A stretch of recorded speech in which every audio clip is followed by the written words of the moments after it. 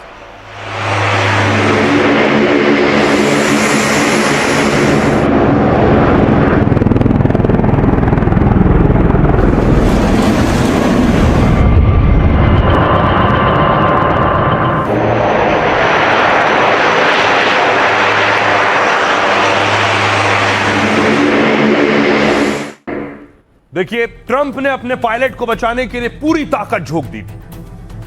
ये आप देख रहे हैं, ये है jolly green helicopter.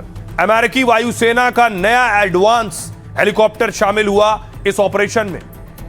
Jolly green helicopter में खास सेंसर और कवच लगे होते हैं। पायलट को बचाने के लिए लगाया गया था। पायलट को दुश्मन और हालात की सटीक जानकारी मिलती है। कॉकपिट का सुरक्षा कवच पायलट को गोलियों से बचाता है। रात और खराब मौसम में ऑपरेशन में माहिर माना जाता है। ट्रंप ने यह भी भेजा ब्लैक हॉक हेलीकॉप्टर। ईरान की गोलीबारी के बीच कर्नल को निकालने में ब्लैक हॉक लगाया गया।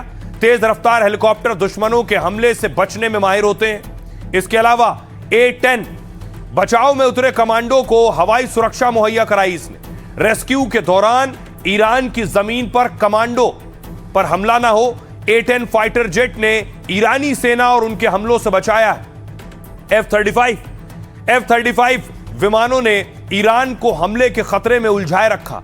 ईरान खतरनाक F-35 से निपटने की रणनीति बनाता रहा। यह रडार की पकड़ में नहीं आता, इसलिए इसे रोकना मुश्किल था।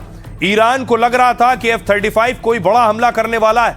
F-35 की आड़ में अमेरिका के जवान फौरन रेस्क्यू में जुट गए और C-130 उतार दिया। बचाव दल को वापस लाने के लिए इन विमानों का इस्तेमाल किया। अमेरिका ने कुछ खास कमांडो भी C-130 विमानों से भेजे थे।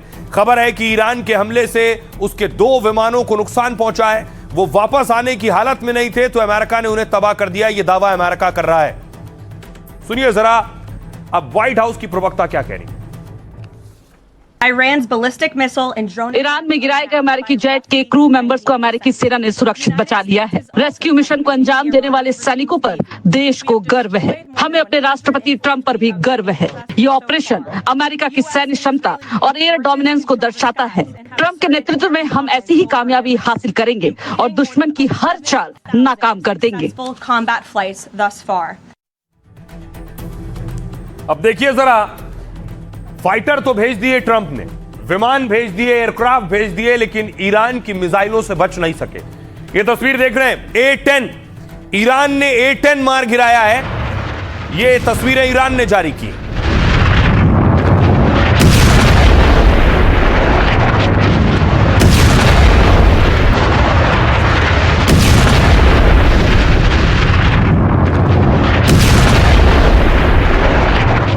और उसके बाद आसमान में मारा गया A-10 और उसका यह मलबा आप देख रहे हैं ईरान की जमीन पर। A-10 पूरी तरह से कबाड़ बन चुका है।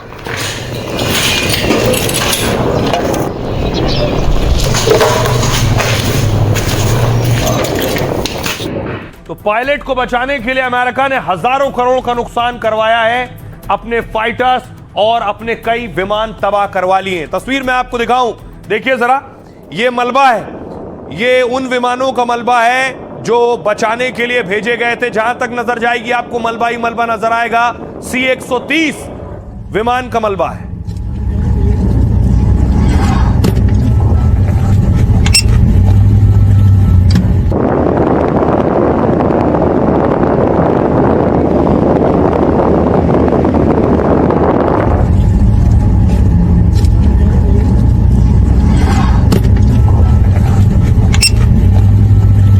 आप देख रहे हैं जो अमेरिकी पायलट को बचाने गए विमानों को तबाह किया ईरान ने, उसका मलबा है। अब देखिए जरा कौन कौन से विमान थे वो। ये है C-130। ईरान से जंग में ट्रंप को भारी सैन्य नुकसान उठाना पड़ा है। ईरान का आसमान अमेरिकी विमानों के लिए कब्रिस्तान बन गया। 48 घंटे में उसके आधा दर्जन जेट, हेलीकॉप्टर और ड्रोन मार गिराए। ईरान का दावा है कि अमेरिका के C-130 विमान को मार दिया है। इस्फहान में ईरानी सेना ने 700 करोड़ रुपए के अमेरिकी विमान को मार गिराया। C-130 हरकुलिस अमेरिका का भारी भरकम मालवाहक विमान है। यह करीब 100 सैनिक और भारी हथियार उपकरण ले जा सकता है। यह विमान मिट्टी, रेत, घास और कच्चे रनवे पर भी उतरने में सक्षम है। तस्वीर भी मैंने आपको दिखाई, कच्चे में उतरा था। खबर है कि ईरान में लापता पायलट की तलाशी मिशन में यह विमान भेजा गया, तभी ईरान की police commando unit Faraj rangers ने C-130 तबाह कर दिया है। इसके अलावा ब्लैक हॉक, ईरान ने अमेरिका के 2 ब्लैक हॉक हेलीकॉप्टर भी मार दिए। अमेरिका ने पायलट बचाओ मिशन में ही इन हेलीकॉप्टर्स को भेजा था। ब्लैक हॉक दुनिया के सबसे भरोसेमंद हेलीकॉप्टर में गिने जाते हैं। ये हवाई हमलों, बचाव और स्पेशल ऑपरेशन में माहिर होते हैं, लेकिन इस तरह से तबाह कर दिए गए।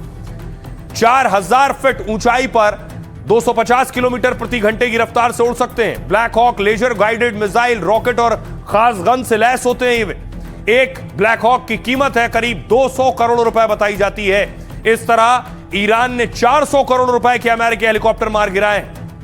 MQ-9 ड्रोन, ईरान ने अमेरिका के खतरनाक MQ-9 ड्रोन को भी तबाह किया है। तकनीक और सेंसर की वजह से ये दुनिया के सबसे खतरनाक ड्रोन कहलाते हैं। 50,000 फीट की ऊंचाई और लगातार 30 घंटे तक उड़ान भरने में सक्षम है। ये ड्रोन हेलफायर मिसाइल और बंकर बस्टर बम भी साथ ले जा सकते हैं। एक MQ-9 रीपर ड्रोन की कीमत है करीब 280 करोड़ रुपए। ईरान ने अब तक अमेरिका के करीब 15 MQ-9 रीपर ड्रोन गिरा दिए। मतलब ट्रंप के 4000 करोड़ से ज्यादा के ड्रोन मार गिराए ईरान ने। यह बहुत बड़ा झटका अमेरिका के लिए। आइए अब आपको बताऊं, ईरान के पत्रकार उस जगह पर मौजूद थे जहां अमेरिकी विमान ढेर किए गए। उनकी रिपोर्ट देखिए।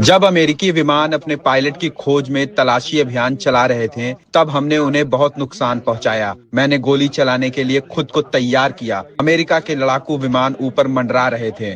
मैंने खिड़कियों पर भी 2 गोलियां चलाई। अमेरिकी विमान और हेलीकॉप्टर को हमने बहुत नुकसान पहुंचाया। देखिए, खाड़ी में डेफिनेटली तनाव बढ़ रहा है। तनाव बढ़ ही नहीं रहा, तनाव है वहां पर इस समय। जहां तक ट्रंप ने जो बात कही कि इनके जो 1 या 2 एयरक्राफ्ट गिरे हैं आज या कल में, उसने ये कहा कि फर्क नहीं पड़ता, कुछ जंग जारी है। बिल्कुल सही बात है। इसका भाई अगर जंग है, बड़ी जंग है, और आप अमेरिका जैसे देश है, आप इतना सारे वेपन्स है, इतने सारे एयरक्राफ्ट हैं, तो वॉर में अगर 1-2 एयरक्राफ्ट गिर भी गए तो कोई खास बड़ा फर्क नहीं पड़ता, basically that. But on the other hand इसका असर ऐसे पड़ता है कि दुनिया को दिखता है और ईरान के अंदर भी दिखता है कि ईरान में अभी भी क्षमता है फाइट बैक करने की। अब सोचिए, अमेरिका के लिए बहुत बड़ी बात है और दुनिया के लिए बड़ी बात है किसी का पायलट कहीं फंस जाए और उसे वो देश उठाकर ले जाए। यानी उस देश के लिए उसकी सेना सबसे खास और महत्वपूर्ण है। इस दौरान ट्रंप इस पूरे ऑपरेशन को देख रहे थे, उनकी नजर थी, क्योंकि ट्रंप कई बार कह चुके थे उनके लिए किसी हाल में उनके पायलट को बचाना सबसे ज्यादा खास है। इसलिए ट्रंप ने पूरी ताकत लगा दी, बाकायदा CIA को लगा दिया गया और CIA ने इस ऑपरेशन को आगे बढ़ाया है। आइए आपको बताऊं कि इस ऑपरेशन में CIA ने क्या रोल प्ले किया है। CIA अमेरिका की खुफिया एजेंसी है। अमेरिकी रेस्क्यू ऑपरेशन में जितना योगदान सेना का है और वायुसेना को बचाने में उतना ही अहम रोल CIA का भी है। CIA अमेरिका की एक केंद्रीय खुफिया एजेंसी है, साथ ही जिसकी एक चाल ने ईरान को ऐसे जाल में फंसा दिया है जिसकी वजह से अमेरिका का ऑपरेशन रेस्क्यू आसान हो गया। कैसे मुमकिन हुआ? अमेरिका जब दूसरे वायु सैनिक को बचाने की प्लानिंग कर रही थी, इस ऑपरेशन को राष्ट्रपति ट्रंप भी बहुत नजदीक से देख रहे थे, तभी CIA ने एक अफवाह उड़ाई कि वायु सैनिक को बचा लिया है। यानी CIA ने कह दिया पायलट मत खोजो, हमने तो पहले ही उसे बचा लिया है। यह झूठी कहानी उसने इंटरनेट और खुफिया सोर्सेज और स्रोतों के जरिए फैलाई। मानवीय मदद से ईरान के अंदर जानबूझकर इसे फैलाया गया और कहा कि अमेरिकी बलों ने लापता वायु सैनिक को खोज लिया है और उसे जमीनी रास्ते से ईरान से बाहर भी निकालने वाले हैं। जबकि सच्चाई यह थी कि ध्यान भटकाने के लिए यह मिशन किया गया ताकि ईरान के लोग और वहां की फोर्स के अंदर एक भ्रम फैल सके। मकसद था ईरानी सैनिकों का ध्यान उस क्षेत्र से भटका दिया जाए जहां अमेरिकी सेना वाकई में अपने वायु सैनिक को खोज रही थी। इससे अमेरिका को अपने वायु सैनिक को खोजने में आसानी हुई। अमेरिकी खुफिया एजेंसी ऐसे सटीक ऑपरेशन के लिए ही जानी जाती है। CIA की मदद से ही अमेरिका इजराइल ने अली खमनेई को मारा था और अब अपने पायलट को बचाया। सुनिए जरा डिफेंस एक्सपर्ट यूके देवनाथ साहब क्या कह रहे हैं। अमेरिका ने ईरान को एक प्रपोजल दिया था कि चलो बातचीत का माहौल तैयार करते हैं, 48 घंटे के लिए युद्ध विराम करते हैं। लेकिन ईरान ने स्ट्रेट वे साफ साफ मना कर दिया कि युद्ध विराम अगर करना है तो परमानेंट युद्ध विराम डिक्लेयर करो और उसके बाद ही बातचीत होगी। क्योंकि ईरान को मालूम है कि अमेरिका हमेशा बातचीत करता है और उसके बाद अचानक युद्ध चालू कर देता है। अमेरिका अपने अस्त्र शस्त्रों को रीपोजिशनिंग के लिए करे। हो सकता है कि अमेरिका के पास मिसाइलें कम हो गई हैं, इजराइल के पास जो आयरन डोम है उसकी इंटरसेप्टर मिसाइलें खत्म हो गई हैं, लेजर गाइडेड बॉम्ब्स खत्म हो गए हैं। अमेरिका और इजराइल दुनिया भर से आर्म्स अम्यूनिशन जो उनके मेनलैंड अमेरिका में है या नेटो देशों में है उसको गल्फ में रीपोजिशनिंग के लिए करें और 48 घंटे के बाद फिर भयंकर हमला फिर से ईरान पर चालू कर दें। अब देखिए जरा, अब ये हमले और बढ़ने जा रहे हैं, जंग रुकने नहीं जा रही है। देखिए अटैक हुआ ऐसे नेताओं पर, ईरान में जो लीडर्स हैं उन पर अमेरिका का यह बड़ा हमला हुआ। ट्रंप ने खुद ट्वीट के जरिए इसकी जानकारी दी।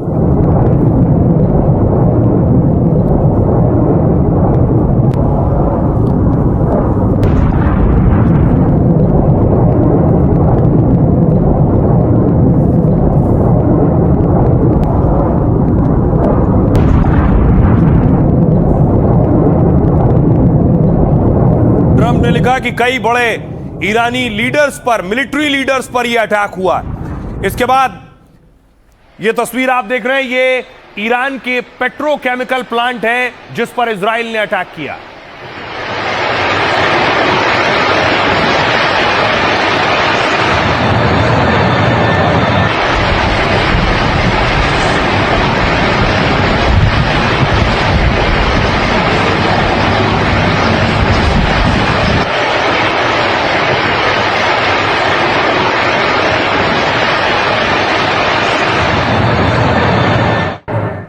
उसके अलावा पहले इजराइल कह चुका है और अमेरिका कह चुका है हम उनके संस्थानों पर अटैक करेंगे।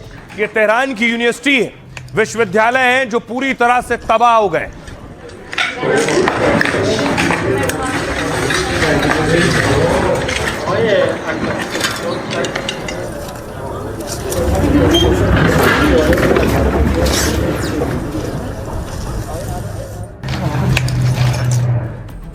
अमेरिका और इजराइल के हमले में ईरान को बड़ा नुकसान उठाना पड़ा। उनके न्यूक्लियर प्लांट पर भी अटैक हुआ है। ईरान में देखिए जरा इमारतों का हाल क्या है। ईरान की इमारतें ध्वस्त हो गई हैं, तबाह हो गई हैं। अब तक 12,000 से ज्यादा कुल हमले ईरान पर हो चुके हैं।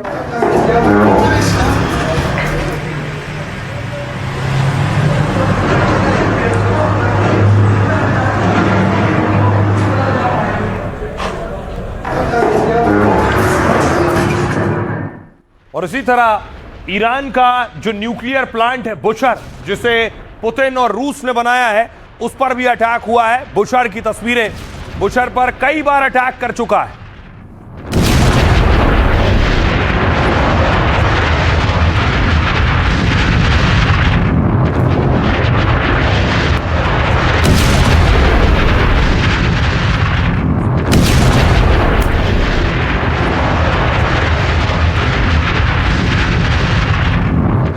बड़ी चीज यह है, न्यूक्लियर प्लांट पर अगर ईरान के इजराइल और अमेरिका हमला कर रहे हैं और यहां से रेडिएशन होगा तो हजारों जाने जाएंगी। इसका कोई सीमा नहीं है कितनी जाने जाएं। क्या ईरान में सबसे बड़ी परमाणु तबाही होने जा रही है? इस सवाल की वजह ट्रंप का 48 घंटे वाला वो अल्टीमेटम है जिसमें उन्होंने कल ईरान को तबाह करने की चेतावनी दी थी। हो सकता है कि ईरान के परमाणु ठिकानों को ध्वस्त कर दें, क्योंकि अमेरिका बमबारी, मिसाइल और ड्रोन हमले कर चुका है, मगर उसका लक्ष्य पूरा नहीं हुआ तो अब भीषण अटैक संभव है। वैसे भी ईरान के बुशर परमाणु ठिकाने पर 4 बार हमले हो चुके हैं, जिससे भड़के ईरानी विदेश मंत्री अब्बास अराक्ची ने धमकी दी है।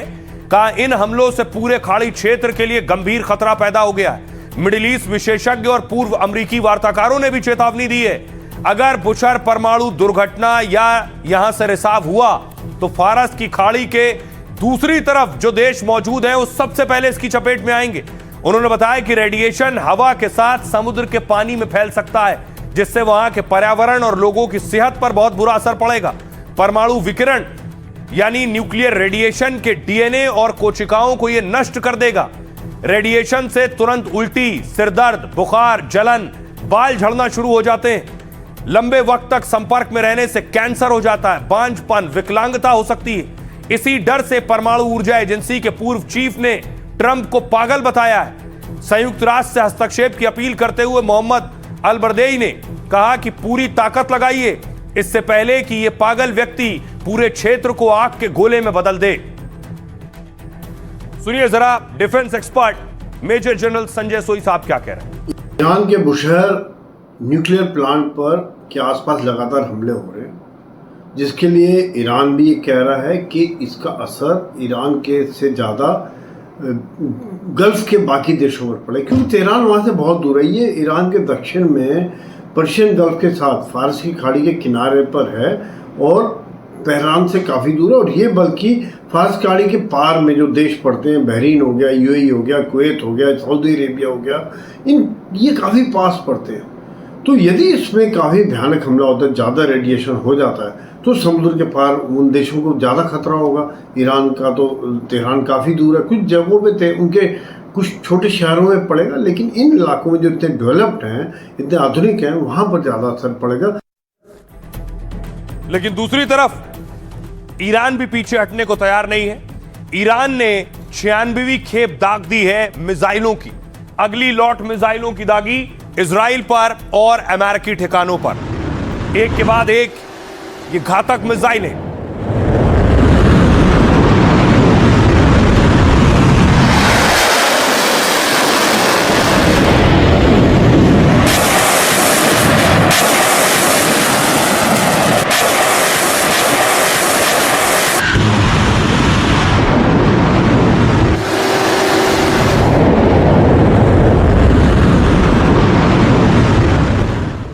और ये मिसाइलें जाकर गिरी हैं। देखिए, ये इजराइल की ड्रोन फैक्ट्री है। वो ड्रोन जो जासूसी करते थे इजराइल के लिए, उस ड्रोन फैक्ट्री को तबाह कर दिया ईरान ने।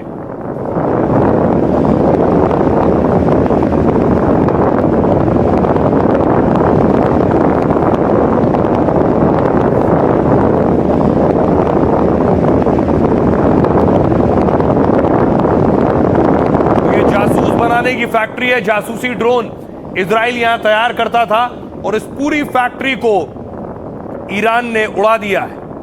दूसरी तरफ हिजबुल्लाह अटैक कर रहा है। ये हिजबुल्लाह के अटैक की तस्वीरें। हिजबुल्लाह ने मिसाइल दागी है इजराइल पर।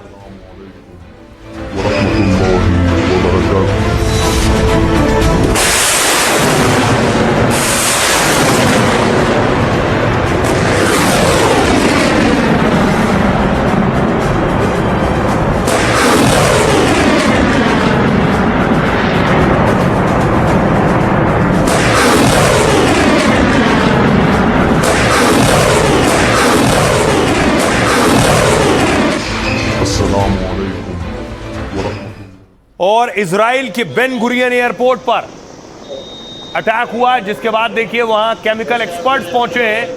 कुछ ऐसे रेडिएशन और केमिकल लीक हो रहा है, जिसके बाद एक्सपर्ट्स बुलाए गए।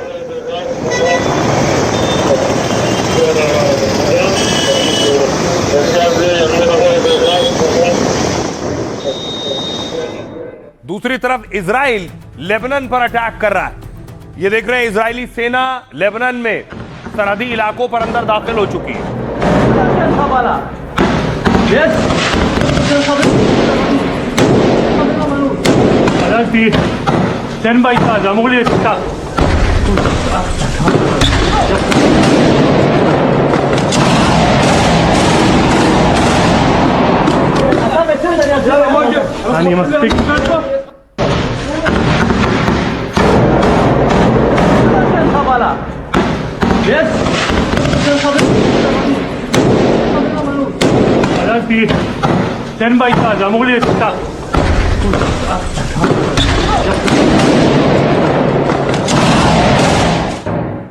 और लेबनान में एक के बाद एक धमाके हुए, पूरा गांव उड़ा दिया है इजरायली सेना ने। ये लेबनान का गांव है और गांव में एक साथ धमाके हुए।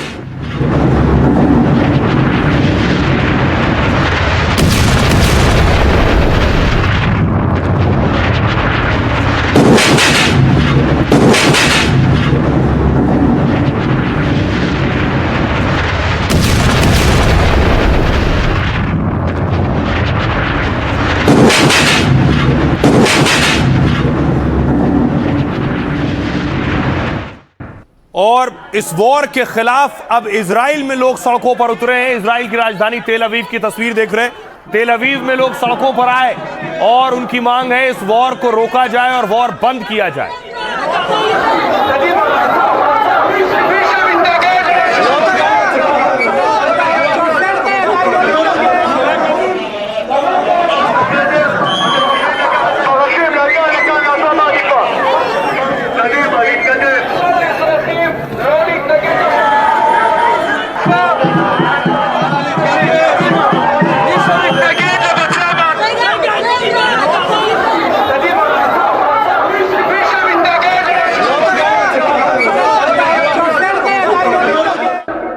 और अब ईरान हो, अमेरिका हो या इजराइल हो, उन लोगों के खिलाफ एक्शन ले रहा है जो युद्ध में दुश्मनों का समर्थन कर रहे हैं। ईरान के कमांडर IRGC के कासिम सुलेमानी, इनकी भतीजी अमेरिका में रहती और ईरान का समर्थन कर रही थी। इनकी भतीजी को अमेरिकी पुलिस ने गिरफ्तार कर लिया है और एक्शन लिया है।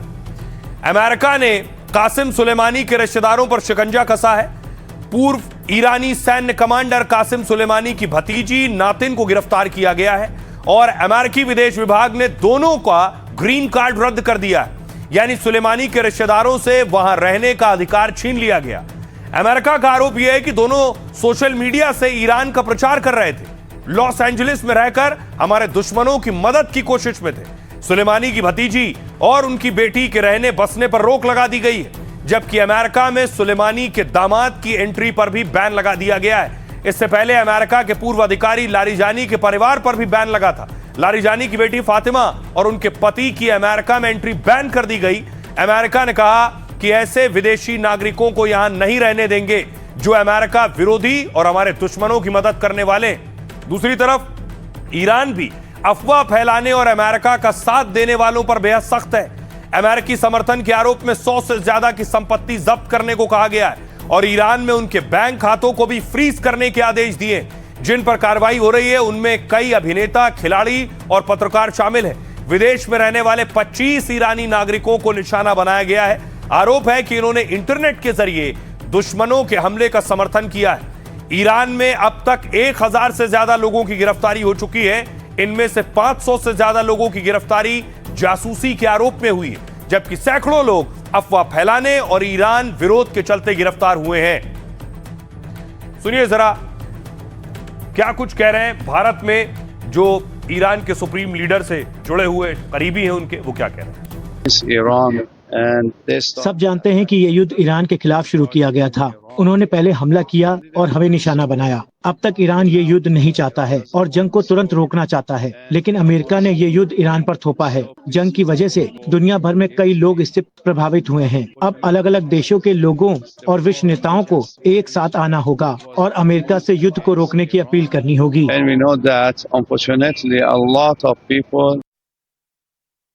ट्रम्प कह रहे हैं कि 2 दिन बाद ईरान पर बहुत बड़ा अटैक होगा, तो ईरान भी सरप्राइज देने की तैयारी में।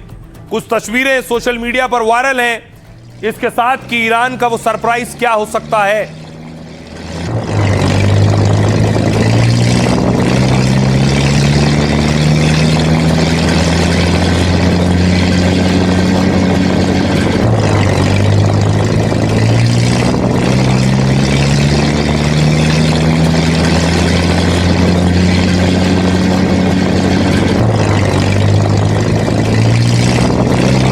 ईरान ने अपनी मिसाइलें देखिए कहां छिपाई हुई हैं। ये आप देख रहे हैं टनल के बीच में, ये जो आप देख रहे हैं ये लॉन्चर रखे हुए, मिसाइल लॉन्चर्स। टनल में, रोड टनल में बीच बीच में मिसाइल लॉन्चर खड़े कर रखे हैं।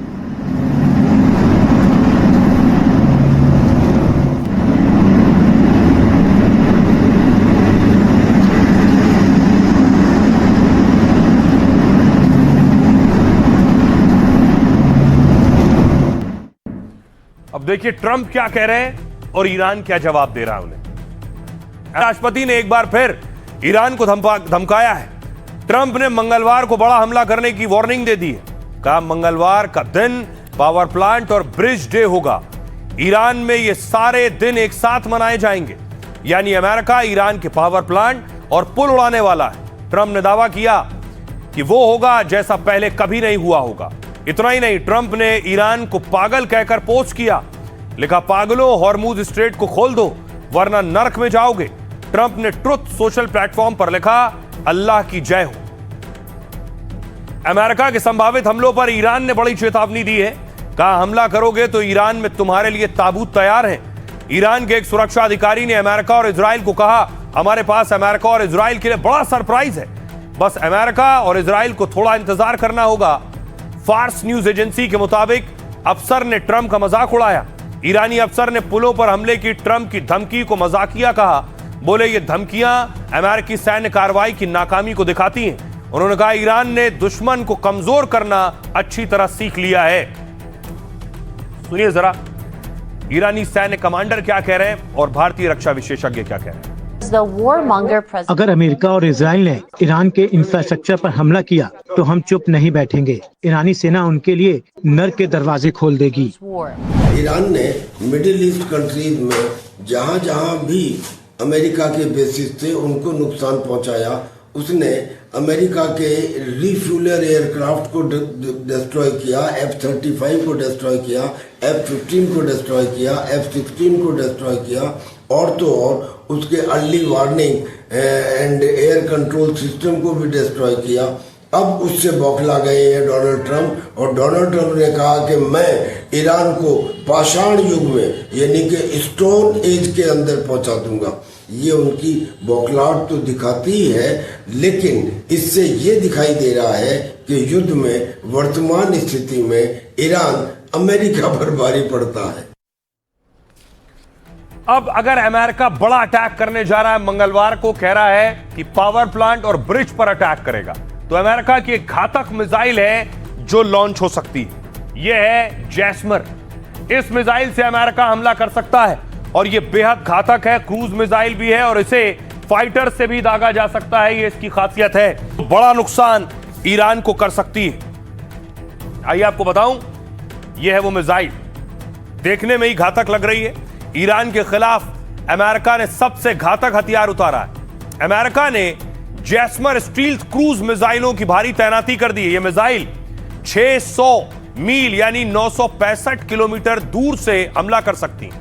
मिसाइल की बनावट ऐसी है कि रडार की नजर में भी नहीं आती और दुश्मन के एयर डिफेंस सिस्टम को आसानी से चकमा दे सकती हैं।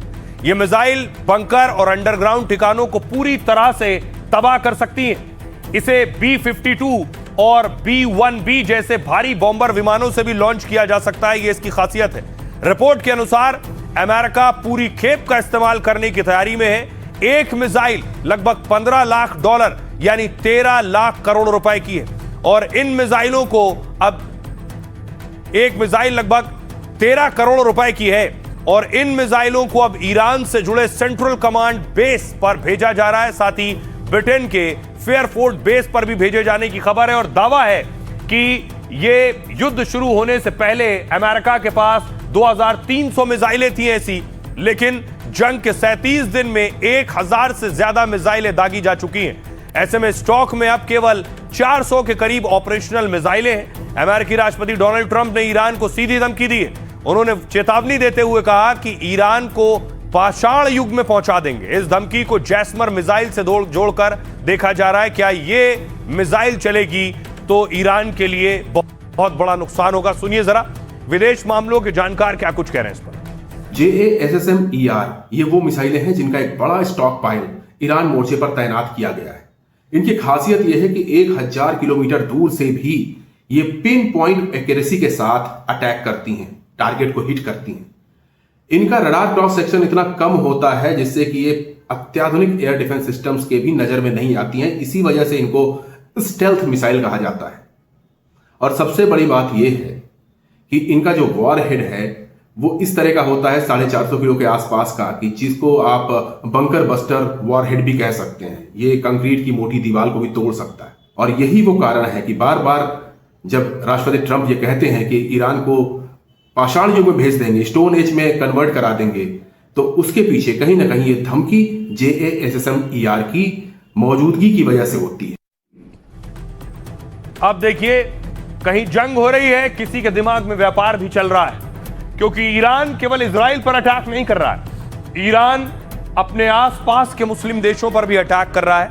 कैसे अटैक कर रहा है ये तस्वीर आप देख रहे हैं। ये इराक पर अटैक की तस्वीरें हैं।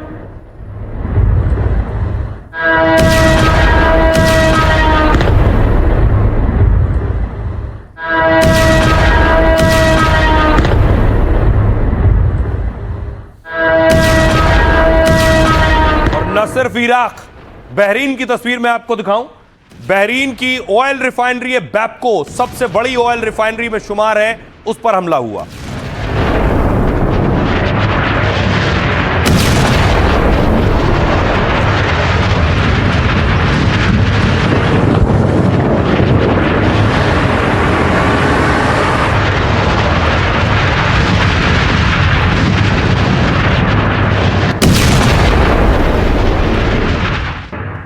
बहरीन के अलावा कुवैत लिए चलता हूं।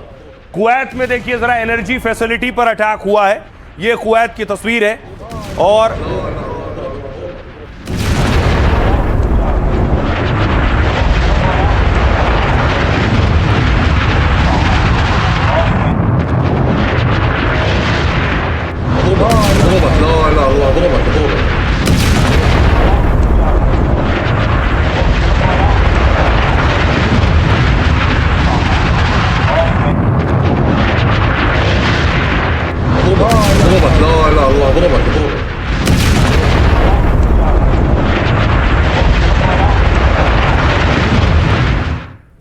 अब देखिए ईरान के पड़ोसी कुवैत में कच्चे तेल का बहुत भारी भंडार है। तेल की वजह से कुवैत मजबूत अर्थव्यवस्था वाला देश भी है। कुवैत करेंसी जो कुवैत की है वो दुनिया में सबसे महंगी मानी जाती है। एक कुवैती दीनार की कीमत आज 300 रुपए से ज्यादा है, यानी कुवैत का एक दीनार और भारत के 300 रुपए। लेकिन कुवैत में इस वक्त बूंद बूंद पानी का संकट है।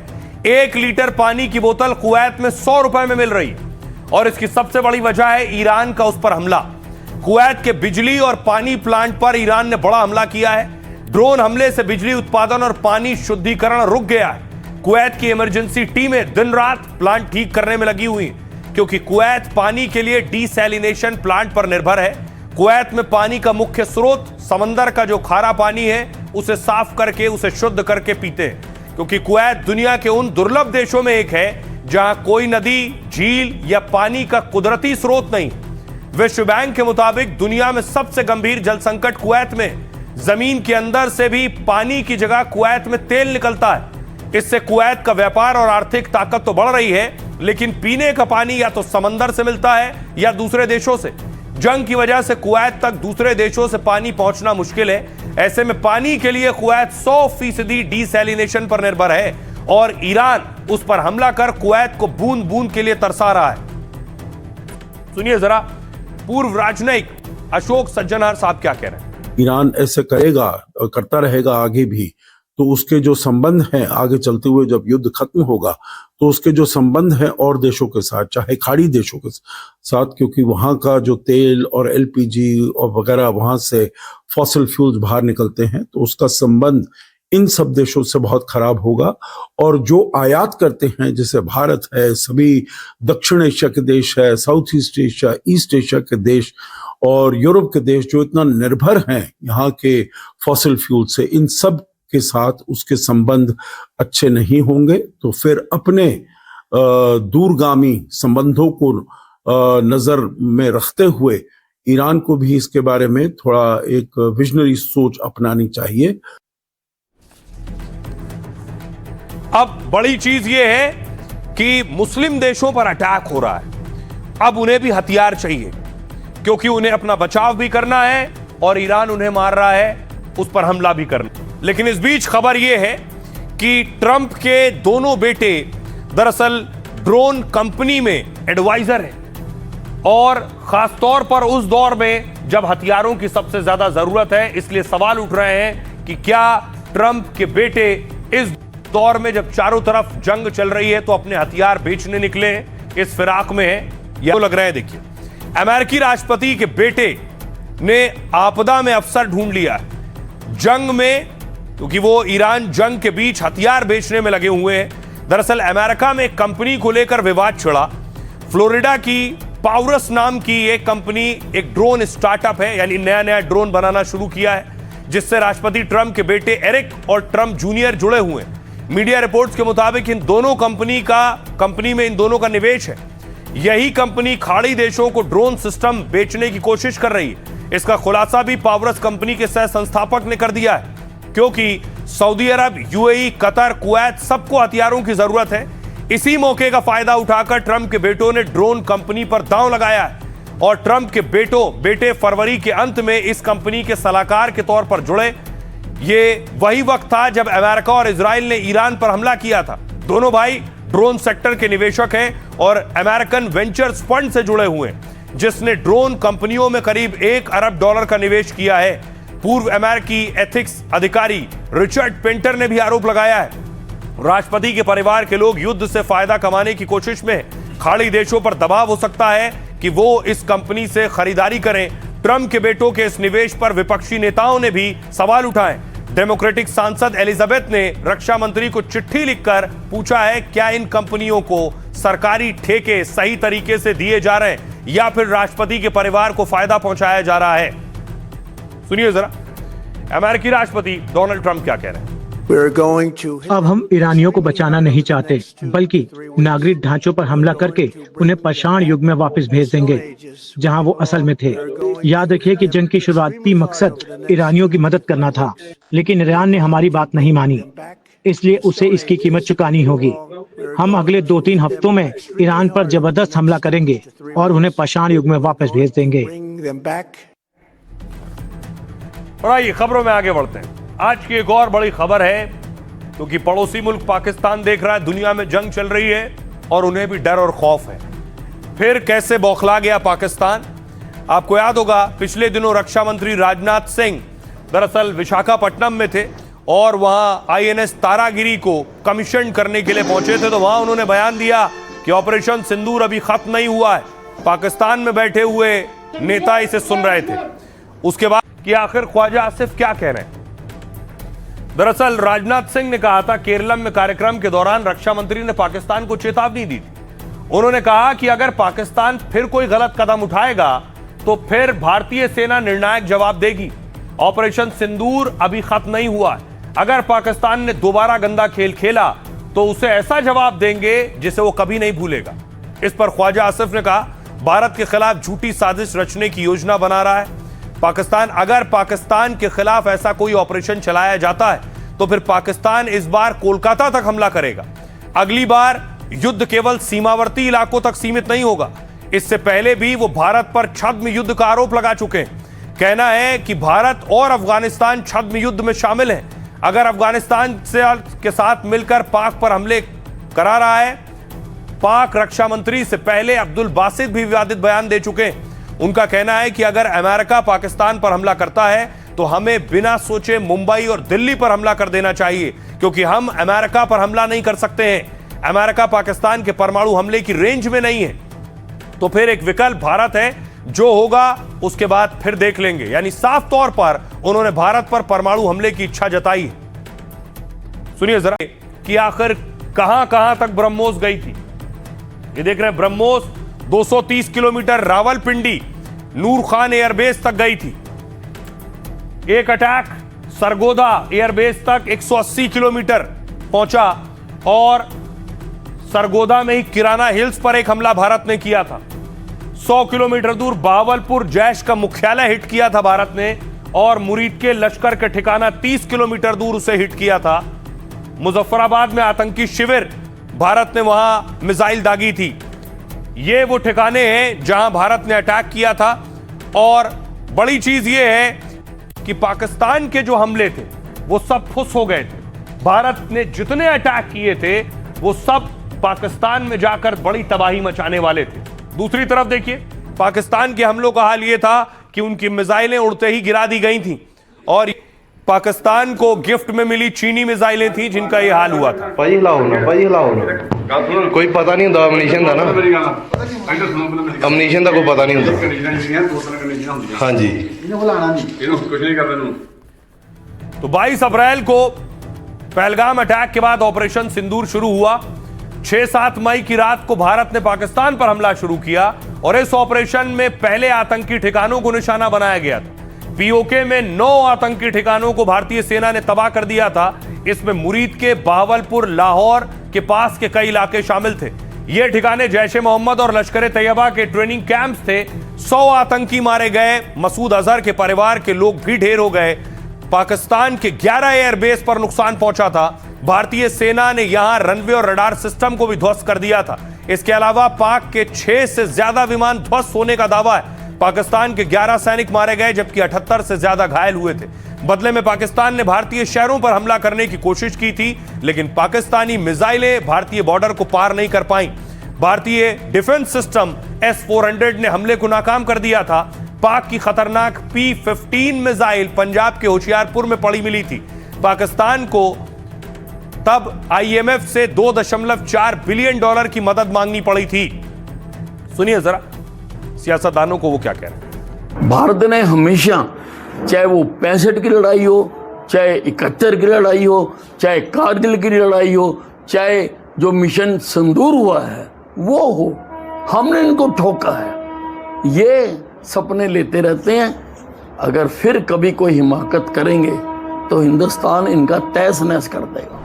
PhD की हुई है फॉल्स फ्लैग ऑपरेशन में, वो जब इस तरह के बेबुनियादी और बेतुका इल्ज़ाम बाकियों पे लगाते हैं तो वो अपने आप को एक हासिस का पात्र बनाते हैं। ख्वाजा हाफिज साहब ये कह रहे हैं कि अगली बार हम घुसकर मारेंगे, उससे पहले ही पाकिस्तान का नामो निशान दुनिया की नक्शे से मिट जाएगा।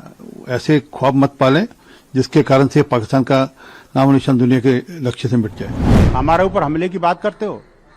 अरे भारत है, भारत नया भारत है, तोड़ देगा, छोड़ेगा नहीं। बंगाल क्या, भारत के किसी भी हिस्से में घुसने की जरूरत मत करना, नहीं तो क्या परिणाम होंगे। अभी तो हमारी सेना ने यहीं बैठ के जवाब दे दिया, जब घुस जाएगी तो क्या होगा इसकी कल्पना नहीं कर सकते आप। पाकिस्तान के इस मंत्री का इस तरह का धमकी देना बिल्कुल ही गैर मुनासिब है। और पाकिस्तान को अपनी हद में रहना चाहिए। कलकत्ता तो इनकी पहुंच से बाहर है साहब। हम तो जिस दिन चाहेंगे ना तो इनके पूरे देश के किसी भी कोने पे कर सकते हैं। भारत शांति प्रिय देश है, वो नहीं चाहता कि कभी भी युद्ध हो। कभी भी हम फर्स्ट अटैक की फिलॉसफी पे नहीं चलते हैं, लेकिन अगर कोई आंखें तरेर कर देखता है ना तो जो हश्र हमने पाकिस्तान का ऑपरेशन सिंदूर में किया था उससे 100 गुना खराब हश्र कर देंगे। अभी समर है और आइस मेल्ट हो रहा है जम्मू कश्मीर साइड पे, वहाँ से घुसपैठ करने को तैयार हैं उनके जो MIT Multan institute terror, Islamabad institute terror जिसको हम IIT कहते हैं, वो घुसपैठ करने को तैयार है। अब जिस तरह से वो आना चाहते हैं, हमारी सेना मुस्तैद है, तैयार है। अब घुसो अंदर और ऑपरेशन सिंदूर 2 करेंगे। अब देखिए पाकिस्तान लड़ाई की धमकी दे रहा है, लेकिन हकीकत यह है कि पाकिस्तान के पास लड़ने के लिए हथियार है ना पैसे हैं। पाकिस्तान ने जो कर्जा लिया था वो कर्जा वापस मांग रहा है UAE भी। UAE कह रहा है पाकिस्तान से जो कर्जा लिया था वो लौटा दो। पाकिस्तान दुनिया भर में कर्ज मांगने के लिए मशहूर देश है।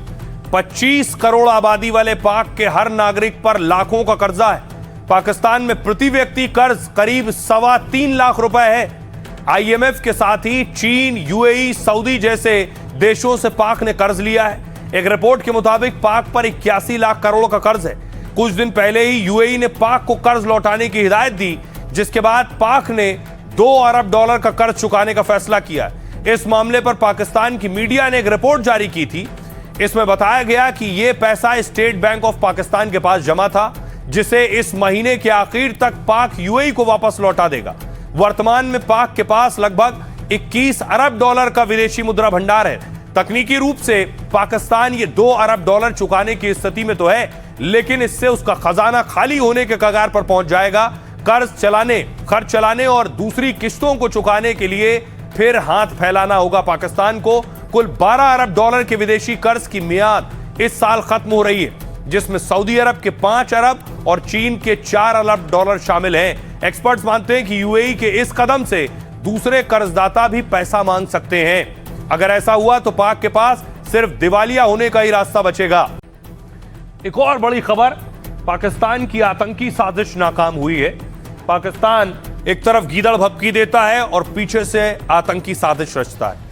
इससे पहले आपको याद होगा हाफिज सईद का करीबी शब्बीर लोन को पकड़ा गया था। शब्बीर लोन से सवाल जवाब हुए, बड़ी साजिश और कई मंदिर इसके टारगेट पर थे। दूसरी तरफ दिल्ली पुलिस ने कुशीनगर से आईसिस के संदिग्ध आतंकी को पकड़ा है। रिजवान को अरेस्ट किया गया और कोर्ट में पेश किया गया।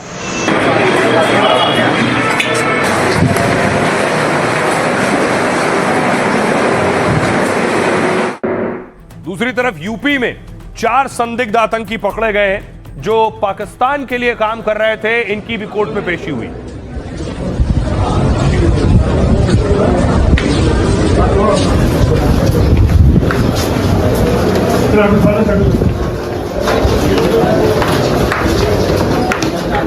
आतंकियों के मोबाइल से संदिग्ध वीडियो मिले हैं, जिसकी जांच जारी है कि आखिर ये किसके इशारे पर काम कर रहे थे और भारत में किस साजिश को अंजाम देना इनका मकसद था। इनके हाथों में AK-47 दिख रही है। AK-47 इनके पास कहां से आई और ये पैसों के जरिए भारत में क्या करने वाले। यूपी ATS ने लखनऊ से 4 संदिग्ध गिरफ्तार किए। ATS के अनुसार ये सभी पाकिस्तानी हैंडलर के संपर्क में थे। भारत में आगजनी कर दहशत फैलाने की साजिश रच रहे थे। लखनऊ समेत देश के प्रतिष्ठित संस्थानों, रेलवे स्टेशनों, गाड़ियों में विस्फोट करने की योजना पर काम कर रहे थे। गाजियाबाद, अलीगढ़, लखनऊ जैसे शहरों में आरोपियों ने रेकी की। ये लोग भीड़ भाड़ वाले इलाकों, वाहनों और रेलवे सिग्नल की जानकारी जुटाते थे, फिर उसके वीडियो बनाकर पाकिस्तानी हैंडलर्स को भेजते थे। आरोपियों ने मोबाइल से ATS को कई संदिग्ध वीडियो बरामद हुए हैं। जांच में यह भी सामने आया है कि पाकिस्तानी हैंडलर इन्हें लोकेशन भेजता था, जहां जाकर ये जांच करते थे, फिर वीडियो बनाकर पाकिस्तान भेजते थे। आरोपियों के पास केमिकल से भरा कैन, मोबाइल और 25 पैम्पलेट मिले हैं। ATS के मुताबिक आरोपी 2 अप्रैल 2026 को बड़े विस्फोट की साजिश रच रहे थे, लेकिन इससे पहले ही यूपी ATS ने इनका खुफिया इनपुट उसे मिल गया और जिसके आधार पर समय रहते टीम ने इन आरोपियों को अरेस्ट कर लिया है। फिलहाल इन सभी संदिग्ध आतंकियों को लेकर जांच जारी है। सुनिए जरा ADG लॉ एंड ऑर्डर क्या कह रहे हैं। यूपी ATS को प्राप्त आसूचना के आधार पर एक गिरोह जो पाकिस्तानी हैंडलर से निरंतर संपर्क में था तथा देश विरोधी गतिविधियों को संचालित कर रहा था, का अनावरण हुआ है। दिनांक 2 अप्रैल को इस गिरोह के मुख्य सदस्य साकिब उर्फ डेविल द्वारा लखनऊ रेलवे स्टेशन के पास रेलवे सिग्नल तथा अन्य रेलवे संपत्ति को आगजनी व विस्फोट कर नुकसान पहुंचाने की योजना बनाई गई थी, जिसके कार्यान्वयन के पूर्व ही एटीएस टीम द्वारा गिरोह के सदस्यों को गिरफ्तार कर लिया गया। अब देखिए जरा, जिन्हें पकड़ा गया ये कौन है? ये 4 लोग जिन्हें यूपी से पकड़ा गया है, ये है साकिब, अरबाब, बाबू और रौनक। इन चारों के संपर्क पाकिस्तान से थे। इन चारों के बारे में आपको बताऊं, इनकी गिरफ्तारी कैसे हुई मैंने आपको बताया। साकिब इस पूरे मॉड्यूल का मास्टरमाइंड माना जा रहा है और साथ ही यूपी के मेरठ का रहने वाला है और सलून चलाता है। इसी सलून में से वो पाकिस्तान को खुफिया जानकारी भेजता था। साकिब ही डेविल कोड नेम का इस्तेमाल कर रहा था और विशेष मोबाइल ऐप्स के जरिए पाक हैंडलर्स से निर्देश ले रहा था। यह अरबाब, साकिब के साथ ही अरबाज भी मेरठ का रहने वाला है और साकिब ने ही उसे इस नेटवर्क में शामिल किया था। वो सक्रिय रूप से रेकी और अन्य गतिविधि में शामिल था। लोकेश ग्रेटर नोएडा के छपरौला गांव का रहने वाला है। नशे का आदी था, वेटर का काम किया करता था। लोकेश भीड़ भाड़ वाली जगहों पर जाकर रेकी करता था। वहीं हाल में ही जेवर एयरपोर्ट के उद्घाटन में भी पहुंचा था। माना जा रहा है कि ये सभी गतिविधियां रेकी का हिस्सा थीं। विकास लोकेश का दोस्त है और छपरौल का ही रहने वाला है। दोनों नशे के आदी थे और साथ ही वेटर का काम किया करते थे। माना जा रहा है कि आर्थिक तंगी की वजह से नेटवर्क का हिस्सा बने हैं। लोकेश के साथ ही विकास गहलावत भी रेकी में शामिल था। आइए खबरों में आगे बढ़ते हैं और अब बात सियासत की। आपको लिए चलता हूं असम, और असम के सीएम पर गंभीर आरोप लगे। बंटी बबली और चुनावी बवाल। दरअसल आज हेमंता बिस्वा शर्मा रोड शो कर रहे थे बुगाई गांव में। उन पर आरोप लग रहे थे और उनके परिवार पर।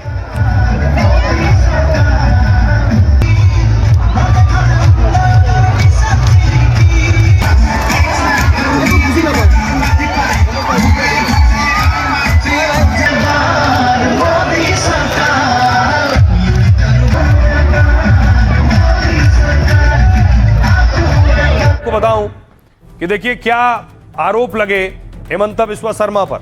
असम की चुनावी लड़ाई बंटी बबली तक पहुंच गई है। कांग्रेस ने सीएम हेमंता और उनकी पत्नी पर बड़ा आरोप लगाया। कांग्रेस ने कहा हेमंता सरकार लोगों को गुमराह कर रही है। कांग्रेस नेता पवन खेड़ा ने प्रेस कॉन्फ्रेंस कर आरोप लगाया कि सीएम हेमंता की पत्नी रिंकी शर्मा के पास 3 एक्टिव पासपोर्ट है और 3 देशों का पासपोर्ट होना पूरी तरह से गैर कानूनी है। कांग्रेस ने कहा बीजेपी बंटी बबली की तरह लोगों को ठग रही है।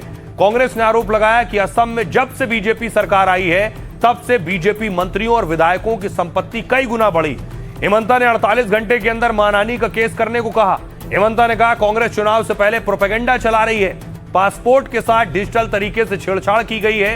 इन अफवाहों की वजह से पवन खेड़ा को जेल जाना होगा। कांग्रेस चाहे कुछ भी कर ले, बीजेपी असम में 100 सीट जीत रही है। वहीं मुख्यमंत्री हेमंता की पत्नी रिंकी शर्मा ने भी पोस्ट किया। उन्होंने कहा कांग्रेस की तपस्या में ही नहीं, एआई में भी कमी रह गई है। एक राष्ट्रीय पार्टी पासपोर्ट की जाली तस्वीरें शेयर कर रही है। अब कानून अपना काम करेगा, मामला कोर्ट तक जाएगा। सुनिए जरा क्या कुछ कह रहे हैं पवन खेड़ा। कि असम के मुख्यमंत्री हेमंता बिस्वा शर्मा की धर्मपत्नी रिंकी भुइयां शर्मा के पास 1 नहीं, 2 नहीं, 3 पासपोर्ट हैं।